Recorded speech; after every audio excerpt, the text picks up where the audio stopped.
guys! Welcome back sa ating YouTube channel mga katropa. Ito po si Kabady Moko dito pa rin sa Usapang Business. Ayan, ngayong araw na to, pag-uusapan natin paano nga ba mag-alaga ng inahing baboy gabay sa matagumpay na pag-piggery business. Ito na mga katropa, gusto mo bang magsimula ng piggery business pero natatakot kang malugi? O baka naman meron kang inahin na baboy na laging konti manganak. Sa bidyong ito, himay-himayin natin ang top 5 secrets. Ayan, kung paano mag-alaga ng inahing baboy. Mula sa pagpili ng tamang lahi, ikalawa, tamang pagkain, hanggang sa pagpapaanak sa mga baboy. Watch until the end dahil ituturo ko ang laging hinahanap ng lahat, paano makatipid sa feeds nang hindi isasakripisyo ang kalusugan ng inahing baboy.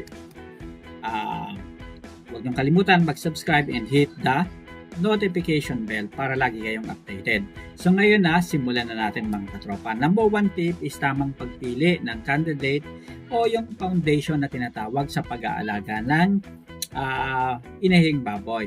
Hindi lahat ng biik pala pwedeng gawing inahin. Ang unang sikreto sa selection process natin, hanapin ang inahin na may mahabang katawan. Ibig sabihin nito, maraming espasyo para sa loob yung mga piglets na iaanak niya kung sakaling magbuntis ito. And check nyo rin ang suso, dapat 6 to 7 pair, dapat 12 to 14 yan total at pantay-pantay ang distansya. Bakit? Para kung manganak ito, lahat ng mga piglets natin makakasuso at hindi mag-aagawan. Ibig sabihin, walang bansot pagdating ng weaning period natin. Iwasan ang bansot galing sa hindi tamang pagpapasuso sa ating mga piglets. Ang ikalawa naman, tip number 2 is feeding management, the budget bastard. Ibig sabihin lang nito mga katropa is dito tayo madalas kinakabahan sa presyo ng feeds. Ang inahing buntis, bawal ang sobra sa pagkain. And bakit masyadong mataba ang inahin? Mahihirapan siyang manganak, dystosya ang tawag dyan. At baka mamatayan kayo ng piglets, sayang naman mga katropa, di ba?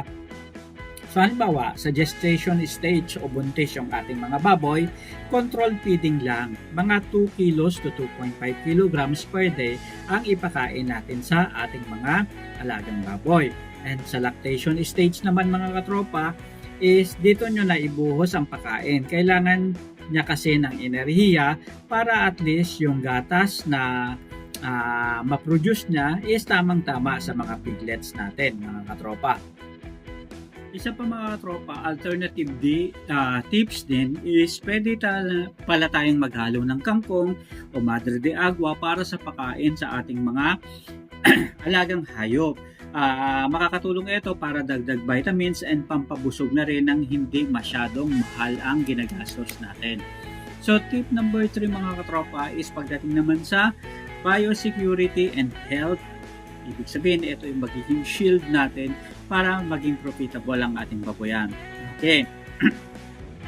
Sa panahon na ASF, sabi nila may mga gamot na. So, goods yan mga katropa.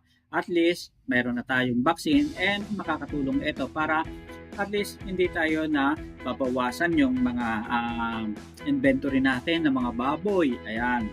So, kung hindi naman na taga doon yung taga sa atin yung bumibisita sa ating babuyan, mas maganda na limitahan muna ang pagbisita. And gumamit rin mga katropa ng mga foot bath, makakatulong ito para at least maiwasan yung mga germs and mikrobyo, and gumamit rin tayo ng pang-spray sa mga bisita natin. Okay, huwag papasukin ng kulungan ng basta-basta yung mga bumibisita sa ating babuyan dahil maaaring makaapekto ito sa ating mga alaga.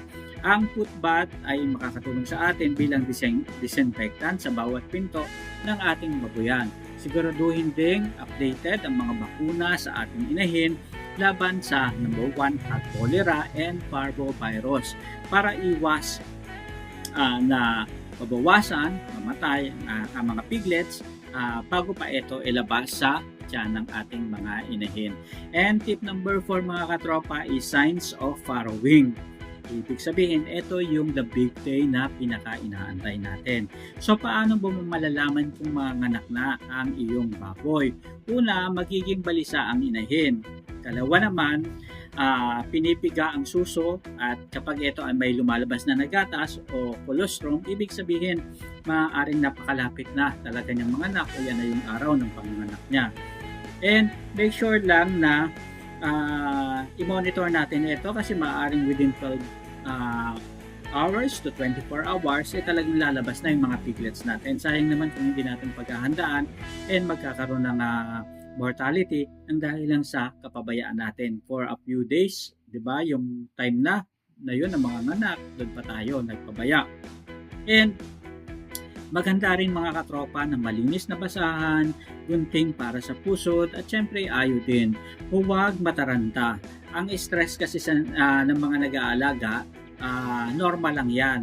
And nararamdaman din yan mga katropa ng mga baboy na alaga natin. And make sure, tip number 5, record keeping. Ibig sabihin, kahit na backyard hog raiser tayo, meron tayong business mindset na kaagad. Hindi porke backyard tayo, okay na, tutso na, hindi ganun mga katropa. Huwag iasa sa memorya ang negosyo. Iulat ang petsa kung kailan nagpasampa and then kung kailan yung due date. Yan yung tinatawag na 3-3 rules. Ibig sabihin, 3-3-3 rules. 3 months, 3 weeks, and 3 days o 114 days mula ng pakastahan natin. Okay, and bilangin rin ilang biik pa o piglets ang nabuhay. Dito mo malalaman kung ang inahin mo ba ay asset, kumikita, o liability na puro kain lamang pero konti ang anak. So sa ganitong sistema, mas mamonitor natin sino ba yung nagbibigay sa akin ng kaperahan dito sa mga alaga kong inahing baboy. Kung hindi naman ito nagagarantiya sa akin ng magandang kita, diyan kailangan siguro bawasan ko na o ibawas ko na sa inventory ko and mag-produce ako ng panibagong inahing baboy na magbibigay sa akin ng magandang kita o magandang profit. Ang pagbababuyan kasi mga katropa ay hindi naman swertihan lang. Ito ay kaalaman at dapat sinasamahan ng sipag at tiyaga. Kung may tanong kayo tungkol sa paggawa ng sariling pitch o paano mag-alaga ng mga biik, i-comment nyo naman sa baba at pipilitin nating sagutin yan sa mga susunod nating video. Muli, ito ang inyong kapigiri, ka-happy farming, ang inyong kabady sa pagnenegosyo. Maraming salamat po sa patuloy niyong panonood and syempre, pag-subscribe na rin sa ating YouTube channel. Hanggang sa susunod nating mga kwentuhan, mga katropa, maraming salamat. Paalam.